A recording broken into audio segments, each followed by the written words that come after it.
ventilator transportasi udara itu nanti tambahan ada pasien monitor. Nah, kenapa kami mengatakan ini semi transport bisa dipakai ambulan? Karena nanti di sini pressure-nya ada dua, high pressure sama low pressure.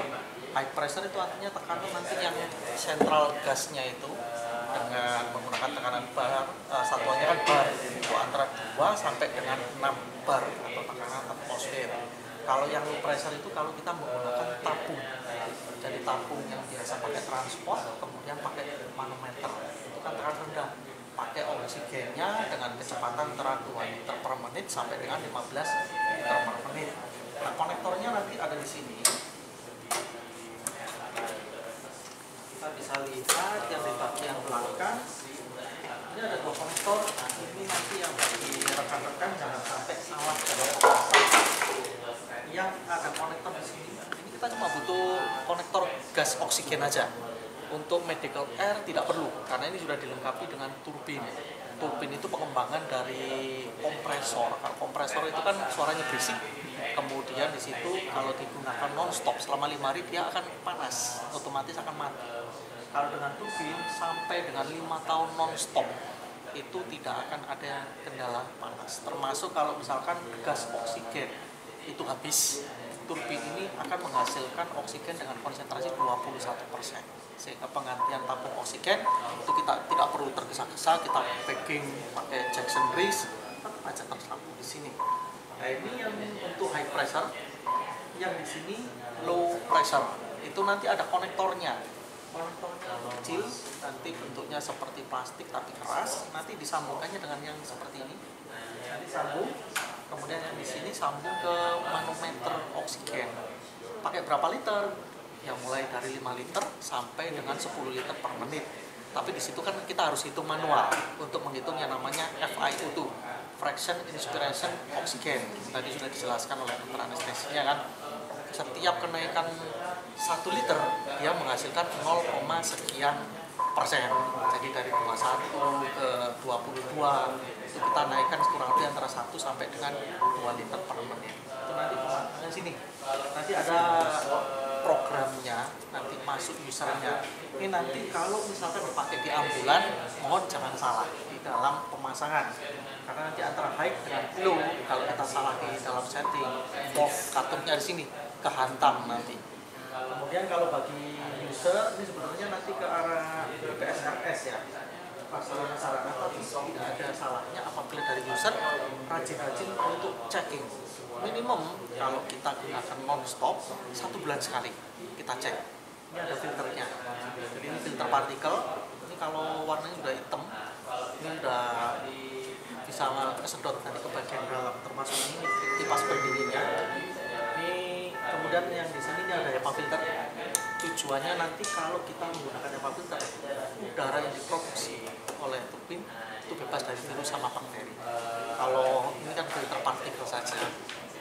Ini bersihkan, kalau HEPA filter nggak bisa dibersihkan, harus kita ganti setiap 2 tahun sekali, maksimum 3 tahun.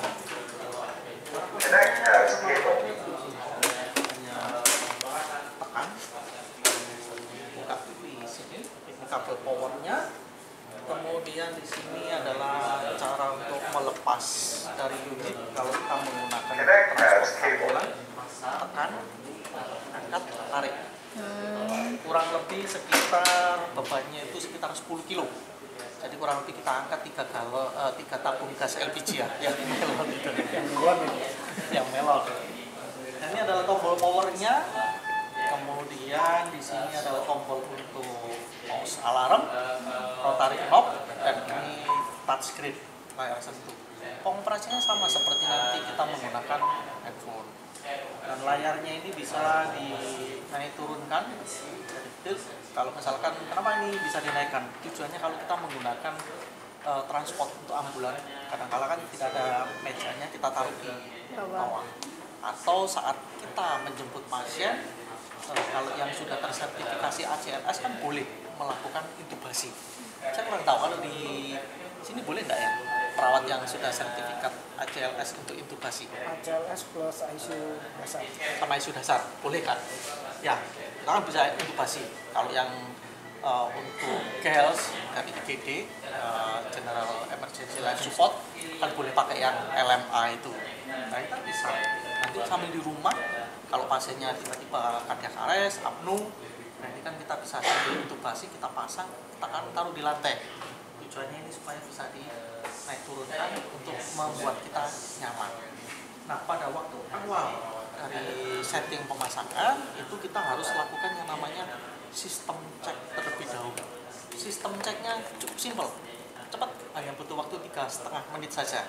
Jadi kalau kita pasang inspirasi, ini ekspirasi, sama satu lagi di bagian ekspirasi kita harus pasang bakteria filter.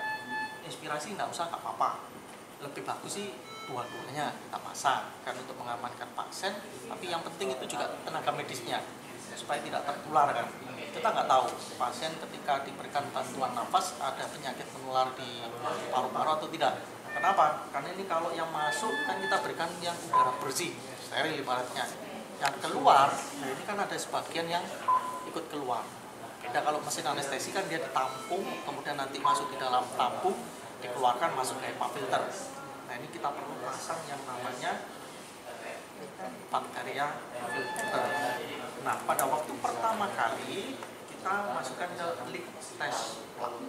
Nah ini perbedaan kalau dengan beberapa merek yang lain, kita sistem cek kalibrasi kan harus seperti ini. Untuk melihat apa? Kebocoran leakage-nya. Ini nggak usah, cukup kita tutup di sini aja, kemudian klik continue. Cuma ini karena tidak tersambung dengan oksigen, ya nanti di sini akan tulisannya fail. Kalau selama proses di sini itu tulisannya pas, hijau semua, tinggal kita lanjutkan aja nih, aja. Kita langsung masuk ke standby. Nah ini adalah sistem ketika kita sudah selesai melakukan sistem cek kalibrasi. Kita bisa lihat yang ada di tampilan layar ada dua opsi. Yang pertama adalah untuk kategori dewasa, yang kedua adalah untuk kategori pediatrik. Pediatrik itu artinya usia di atas 3 bulan atau berat badan paling rendah itu 2,5 kilo bisa. Tetapi kalau di bawahnya 2 kilo ini masih belum support. Ini sebetulnya kita ada yang namanya SV30 plus neonate atau SV300 Pro Premium. Itu bisa untuk neonate sampai dengan berat badan 0,2 kilo, 200 gram. Pernah menemui bayi 200 gram? Ada? Hidup? Nggak rekam. Kalau nggak salah di sini juga ada ventilator khusus. Iya, neonat ada. Di sini masih yang premium. Oh, yang premium ini. Sinovac E5 yang pakai kompresor. Iya. E3. Kalau E3 dengan tambahan mobil neonate. Iya. Itu bisa sampai kalau itu 0,3, 300 gram. Kalau yang di SV 600, 800 atau yang 350 with Neo atau 300 Pro itu bisa sampai 0,2. Itu nanti ada tambahan software plus nanti ada new sensor bagian ini. Rata-rata sih kalau untuk ventilator yang bisa neonate itu paling rendah 0,5 kilo. Tapi Minray sudah kembangkan sampai dengan 0,2. Nah, ketika kita sudah masuk ke dalam sistem, kita pilih aja. Ini saya pakai penting sirkuit yang dewasa. Saya pilih new adult. Kemudian di sini masukkan jenis kelaminnya. Karena di sini mayoritas perempuan ya, saya pilihkan female. Kemudian di sini ada kategori invasif sama non-invasif. Non-invasif kalau pakai NCPAP atau pakai yang CPAP masker, atau kalau misalkan kita perlu untuk tahun 2020 pertengahan sampai 2022 kan marak COVID, ini bisa digunakan untuk HFNC. Itu masuknya di sini. Dua terapi. Nah ini cukup pakai satu cubing aja, sambung, kemudian pakai nasal HFNC, kita bisa atur FI itu sama flow-nya sampai dengan 25 liter per menit. Kemudian kalau kita masuk ke invasif, tinggal masuk ke standby aja. Kita pilih kategorinya. Balik lagi perempuan, ya perempuan, invasif. Kemudian masukkan tinggi badan. Tinggi badan misalkan berapa? 150. Jadi kalau bisa tiap hari ini karena yang pertama ini hanya untuk intelijennya dia. Kalau yang pertama, yang kedua sama 150. Setelah itu tekan enter, maka dia sudah langsung menghitung ideal body weight-nya, sehingga kita nggak usah lagi hitung pakai yang namanya BMI. Jadi di sini 150 perempuan dewasa, maka ideal body weight-nya adalah 44 kg. Tujuannya apa? Meskipun nggak ideal nggak apa-apa, yang penting kan sehat gitu ya. Tujuannya apa? Untuk menghitung di sini, menghitung kebutuhan yang volume, sehingga kita tidak usah lagi yang namanya menghitung berapa sih vital volume. Kan sebetulnya ada rumus ya, tadi sudah dijelaskan sama dokter anestesinya kan. Kalau dulu kan 8 sampai 10, sekarang udah pakai 6 sampai 8 cc per kilogram berat badan. Nah, dengan ideal body weight 44 kilogram, maka di sini unit sudah langsung memberikan ideal volume minimum adalah 310 ml. Kalau misalkan kurang, bisa diubah nggak? Bisa. Tinggal klik aja ke layar, putar rotary knob, misalkan 350. Confirm dengan tekan. Respiration naik turun, pakai 15, confirm. Kemudian keep di sini, aja 3. Kemudian di sini untuk time inspiration, biasanya di sini dokter atau perawat menggunakan time inspiration atau IE ratio. IE ratio. Nah ini kan kebetulan tulisannya T inspiration. Apakah bisa diubah menjadi IE ratio? Bisa. Jadi yang pertama kita bisa lihat kalau ini 1,3 detik untuk inspirasi, maka IE rasionya di sini adalah 1:2,08. 1 untuk inspirasi, ekspirasinya 2, tapi kalau ingin lebih mudah, kan 2,08 nggak bisa fix per 1:2. Ini kita bisa masuk ke menu. Kemudian di sini kita masuk ke setting. Kemudian di sini masuk ke sistem. Nah, ubah di sininya. Inspiration-nya kita ubah di sini menjadi IE. Nanti inspiration ubah menjadi IE. Setelah itu kita exit, dia sudah berubah menjadi IE ratio 1:2. Nah kalau sudah selesai, tinggal kita klik start ventilation. Mode-mode ventilasinya di sini cukup lengkap. Jadi mulai ada volume control, pressure control, kemudian SMP, CPAP, support, kemudian ada 2 level. 2 level itu sama dengan BPAP.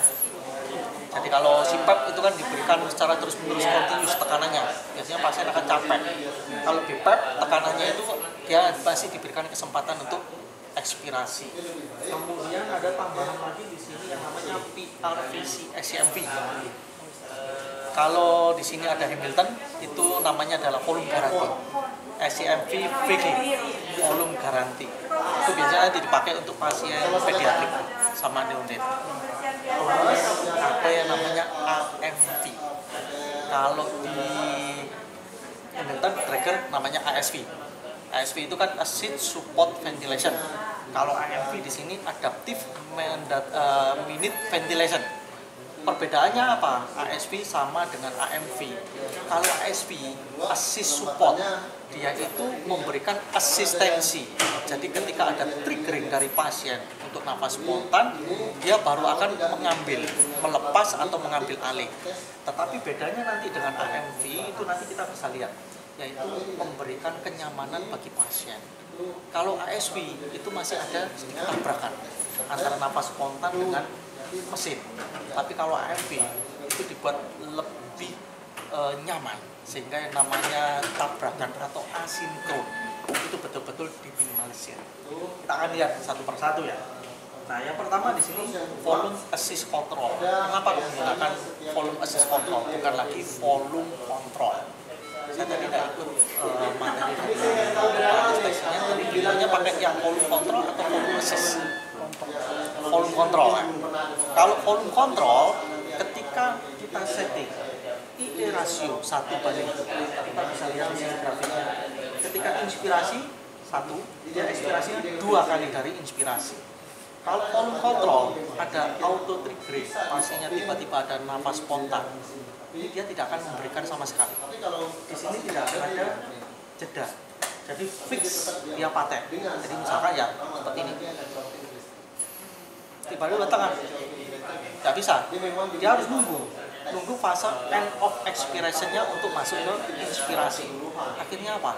Pasien sama sekali tidak nyaman. Akibatnya ketika ada beberapa pasien yang mengalami sudah mulai sadar, dia akan mengalami yang namanya hunger oksigen. Jadi dia akan pegang-pegang. Akhirnya apa? Kita kan bandingkan dengan pasien monitor nanti ya. Respiration rate-nya, heart rate-nya itu kecenderungan akan naik. Dia menjadi takikardi, kemudian mulai keringat dingin karena sudah terjadi namanya asinkron.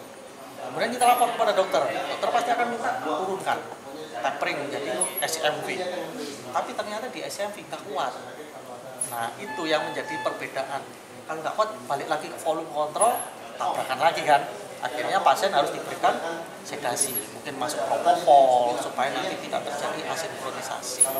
Nah sekarang pengembangannya dengan VAC, volume assist control. Kita bisa lihat, ini misalkan paru-paru pasien, inspirasi 1, ekspirasi 2 kali inspirasi. Kalau misalkan ada fase setelah inspirasi selesai, di tengah-tengah pasien ada triggering, contoh seperti ini. Jangan berikan. Ini bisa kita lihat. Ada gambar ini nanti yang bagi rekan-rekan pakai patokan untuk monitoring. Pasien ada nafas spontannya. Tahunya dari mana? Bisa kita lihat di sini. Ini ada trigger kan dari diafragma pasien. Muncul di sini. Tapi